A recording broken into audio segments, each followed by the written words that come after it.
A curious pattern often appears in ordinary interactions, though most people never notice it until much later.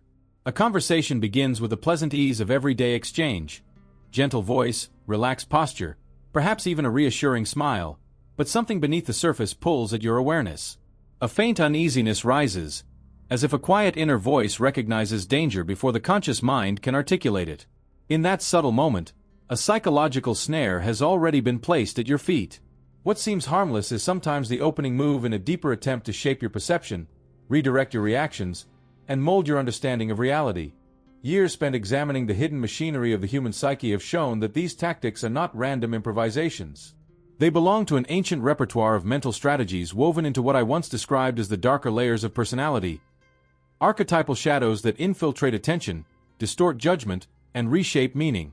Through them, certain individuals infiltrate the inner landscape of others, not through force, but by manipulating emotion, exploiting vulnerability, and bending intuition until the targeted person doubts the very signals meant to protect them.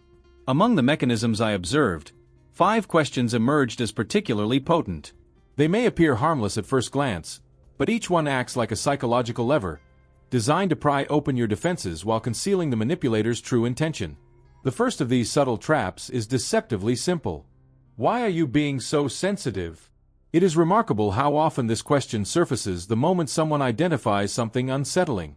Almost every person has, at some point, expressed discomfort only to be met with this dismissive challenge.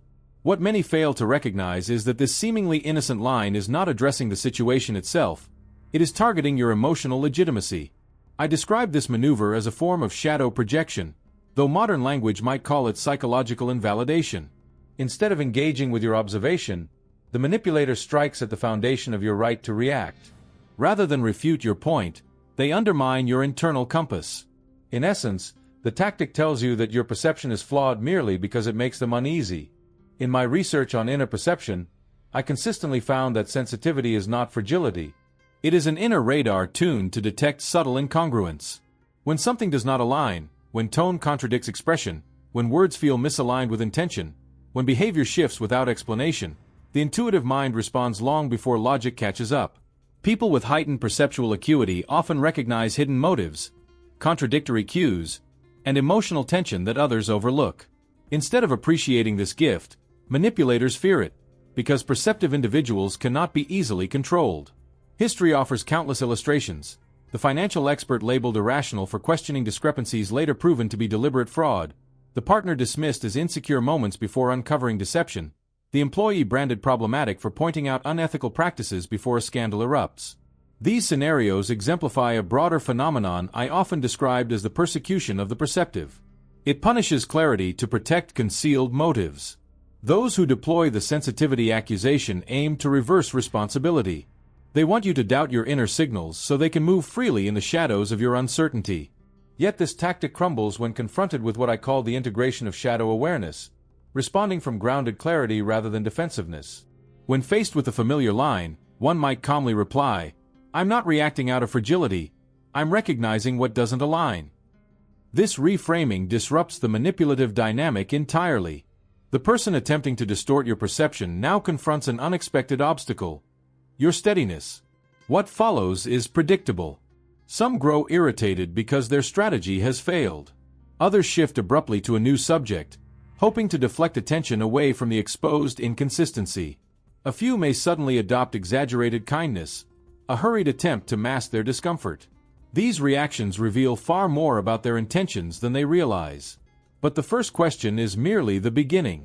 The second reaches deeper into the emotional foundations of human relationships. Do you trust me? At first glance, it seems a plea for reassurance. Many interpret it as vulnerability or a desire for closeness. Yet decades of examining psychological patterns uncovered a startling truth. Trustworthy individuals rarely, if ever, request trust verbally.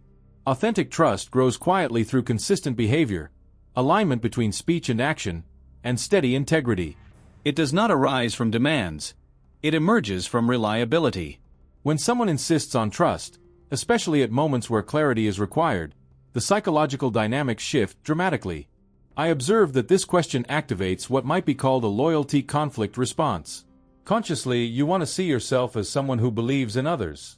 Unconsciously, however, deeper instincts warn you that something is amiss.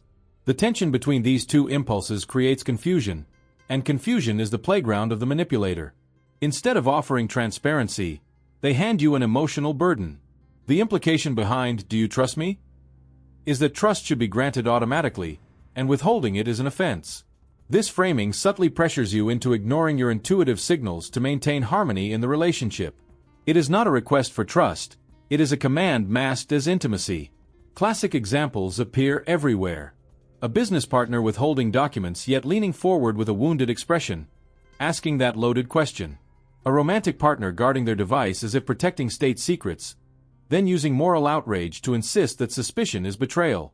In such cases, the question is not meant to strengthen connection. It is designed to silence inquiry. I often refer to this as trust used as a weapon. Instead of providing clarity, the manipulator weaponizes the social value of trust to bypass your reasoning process. In psychological terms, it seeks to trigger guilt, disorientation, and self-doubt, making it harder for you to examine the situation objectively. When confronted with this maneuver, the strongest response is quiet neutrality. A simple reminder that trust is demonstrated, not demanded, restores balance instantly. This approach prevents the manipulator from controlling the narrative, because it removes the emotional fuel they rely on. Trustworthy people welcome accountability. Deceptive people avoid it. When you acknowledge this truth, the question loses all its power. The person who meant to corner you now faces their own reflection. If their intentions are genuine, they respond with understanding. If their motives are hidden, they react with defensiveness, distraction, or misplaced anger. Either way, the truth becomes visible. These two questions form the opening gate to a broader psychological pattern, one that seeks to distort perception, exploit emotion, and cloud intuition. Recognizing them is the first step toward psychological sovereignty, a state in which the mind remains steady even when others attempt to destabilize it. Moments arise in human interaction when the air subtly shifts, and the individual across from you begins to weave a narrative that seems almost designed to blur the line between truth and fiction. These moments do not erupt suddenly. Rather, they emerge quietly, disguised as ordinary conversations. Yet beneath the surface, a deeper psychological maneuver unfolds, one engineered to distort your sense of clarity. Among the concealed tactics I studied throughout my life, one particular question reveals an astonishing capacity to twist perception into confusion. "Are you accusing me of something?" This phrase is not simply a defensive reaction. It is a carefully calibrated device that redirects scrutiny away from the situation and onto the person raising a concern. Instead of addressing the observation, the manipulative individual shifts the spotlight, transforming themselves from the one who must explain their conduct into someone supposedly under unfair attack. Through this reversal, they recast you as the offender, compelling you to justify your caution while they slip further into the shadows. The mechanism behind this strategy operates through the psychological phenomenon of projection. Every human being carries unconscious material, unresolved traits, hidden impulses, neglected emotions. These inner elements often appear in the world outside because the mind seeks relief from what it cannot acknowledge internally. But certain individuals weaponize this natural tendency. They push the burden of their concealed behavior onto you, then demand that you account for it. Instead of facing their own actions, they convince you that your suspicion is the real wrongdoing. Imagine raising a legitimate question about unexplained discrepancies in a workplace report.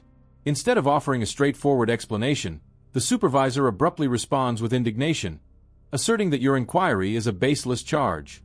Within seconds, the original concern disappears beneath an avalanche of emotional turbulence. Another example appears in personal relationships. Someone behaves in ways that contradict previous patterns, and when you gently ask for clarity, they immediately adopt a stance of wounded innocence, accusing you of mistrust, paranoia, or exaggerated imagination. This is not transparency. It is redirection. It is a strategy designed to make you doubt your right to question what feels out of place. I often describe this phenomenon as a guilt transfer loop. The person attempting to conceal something uses emotional force to push the burden of explanation onto the individual who noticed the inconsistency. Instead of defending their behavior, they demand that you defend your intuition. This maneuver is extraordinarily effective because most people dislike conflict, fear appearing unreasonable, and want to maintain harmony. The manipulative personality exploits these tendencies, turning your strengths into vulnerabilities. Yet the power of this tactic relies entirely on your immediate reaction. The manipulator anticipates that you will rush to clarify yourself, scramble to ease tension, or apologize for raising a concern. That hurried response is the energy source that fuels the reversal. Removing that energy collapses the entire dynamic. Silence becomes the unexpected countermeasure. Pausing for a brief moment, not from confusion, but from composure, creates a psychological vacuum that forces the other person to confront their own behavior. Maintaining steady eye contact while their question lingers unsettles the pattern. After that pause, a quiet question emerges with profound impact. Should I be? These three unassuming words shift the balance instantly. Instead of allowing them to bury the original issue beneath theatrics, you lead them back to the very thing they hope to avoid addressing. Innocent individuals do not recoil from inquiry. Only those with concealed motives fear examination. This approach does not weaponize aggression. Instead, it neutralizes manipulation by grounding you in clarity. Those who rely on distortion find themselves suddenly without leverage, because the lens has turned back toward them. Those who intend no harm respond with calm explanation. Those who seek concealment react with further avoidance, irritation, or hasty transitions. Their behavior, rather than your question, becomes the evidence. Yet manipulation rarely stops once one tactic fails. When backed into a corner, the deceptive personality often reaches for a far more elaborate maneuver, one that appears gentle, almost heartfelt, yet carries a paradoxically deceptive power. This brings us to another widely misunderstood question, one that cloaks manipulation in a theatrical display of virtue. Would I ever lie to you? Among the many devices I encountered through clinical observation and analytic work, few were as disorienting as this one. On the surface, the question appears to be a reassurance. It seems to appeal to mutual respect, emotional closeness, even loyalty. But behind the expression of innocence lies a different psychological intention. Instead of offering proof, the manipulative figure demands that you supply them with something they have not earned, absolute trust. Yet the trust offered through such a question is not genuine reassurance. It is emotional leverage. It pushes you towards self-blame for sensing something amiss, expecting you to prioritize their feelings over your inner awareness. By appealing to your desire to maintain connection, they encourage you to dismiss your intuition in order to protect their image. This tactic also operates through performance.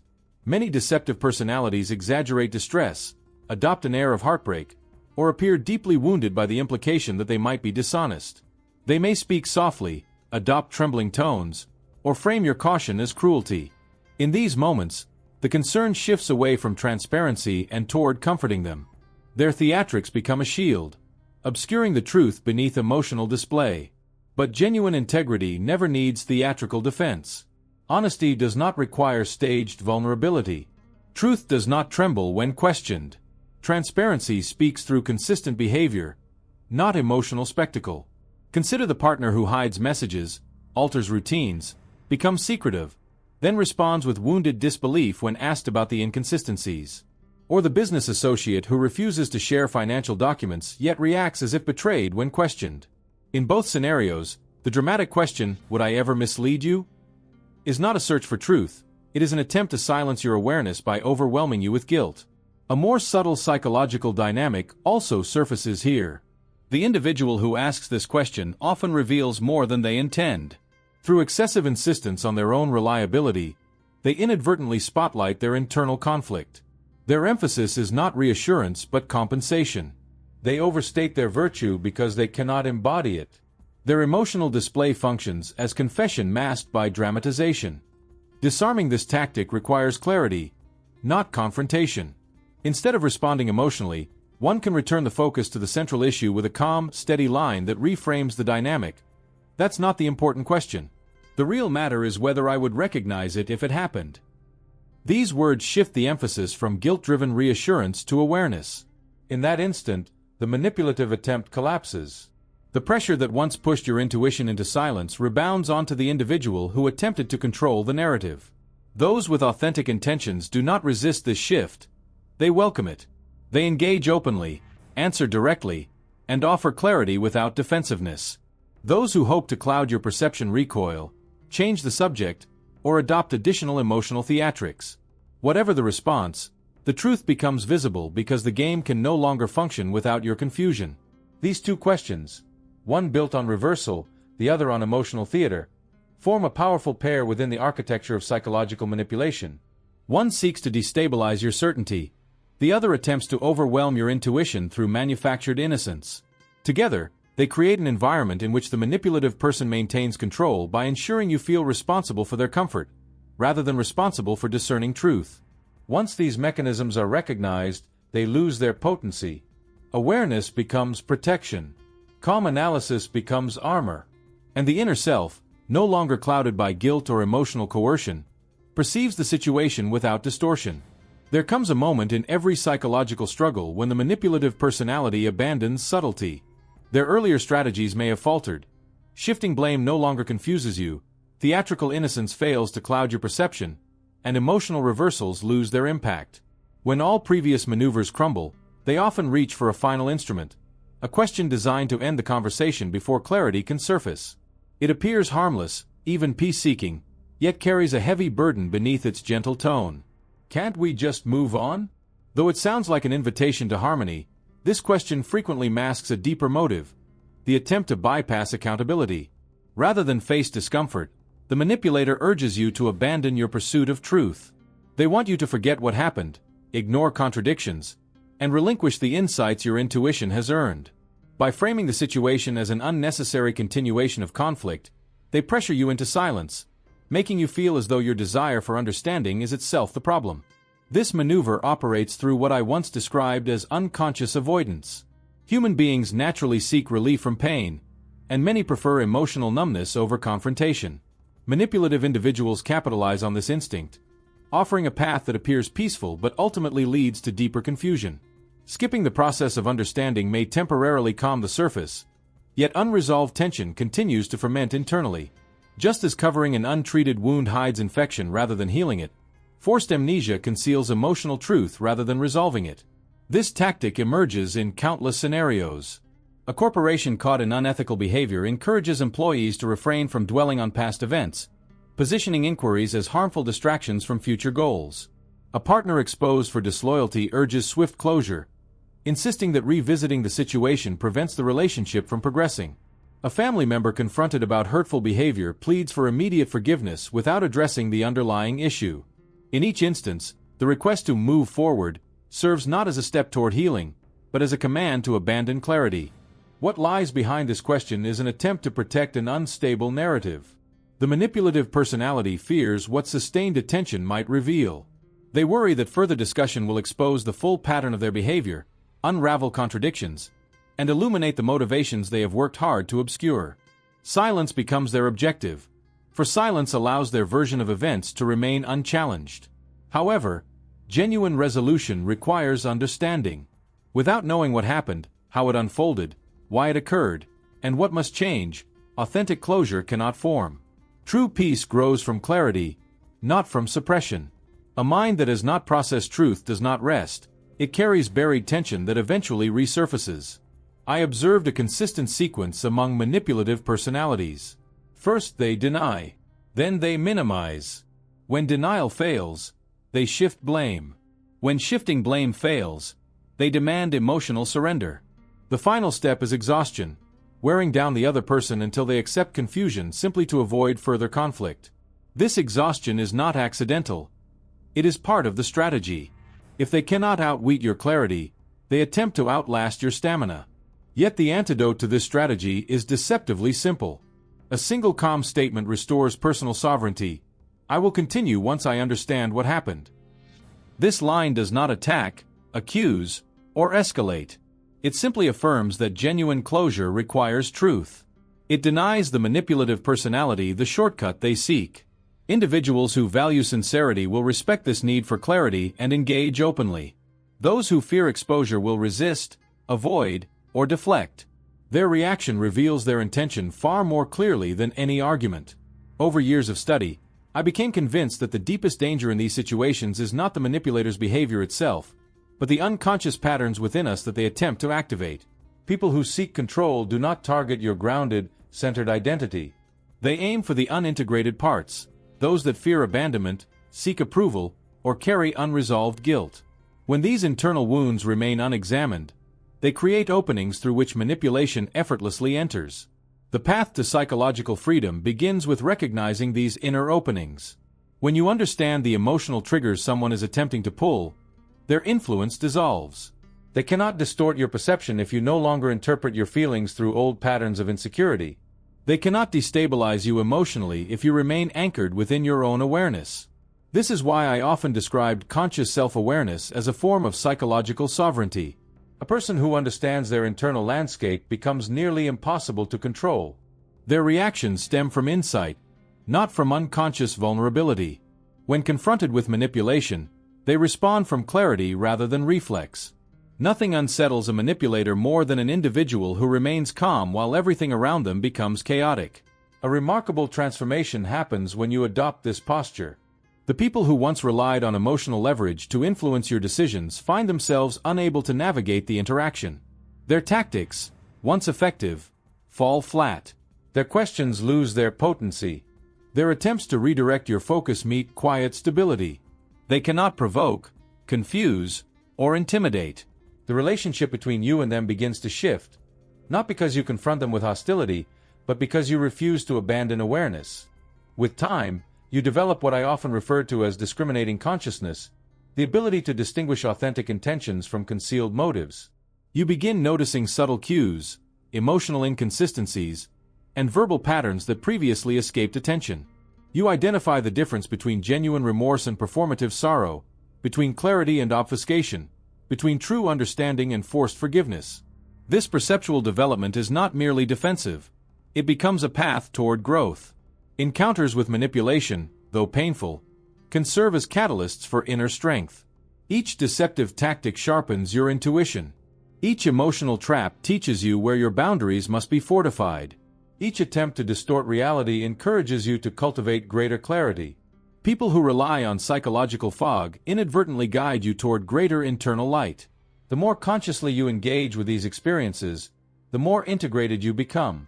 Instead of reacting to manipulation through old emotional wounds, you respond from the grounded core of your identity. You no longer fear conflict, because clarity no longer frightens you. You no longer fear disapproval, because your sense of worth does not depend on external validation. You no longer fear losing unstable relationships, because you recognize that losing what controls you is not loss, it is liberation. Ultimately, psychological freedom emerges not from the absence of manipulative people, but from the presence of an aware self. You cannot stop others from attempting control, distortion, or diversion, but you can cultivate a mind that sees through every tactic the moment it appears. You can develop a presence that remains steady even when others attempt to destabilize it.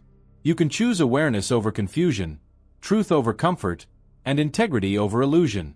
Once clarity becomes your foundation, manipulation loses its power completely. A mind anchored in consciousness cannot be redirected by guilt, silence, emotional spectacle, or pressured amnesia. The individual who no longer betrays themselves becomes unreachable to those who once relied on confusion to influence them.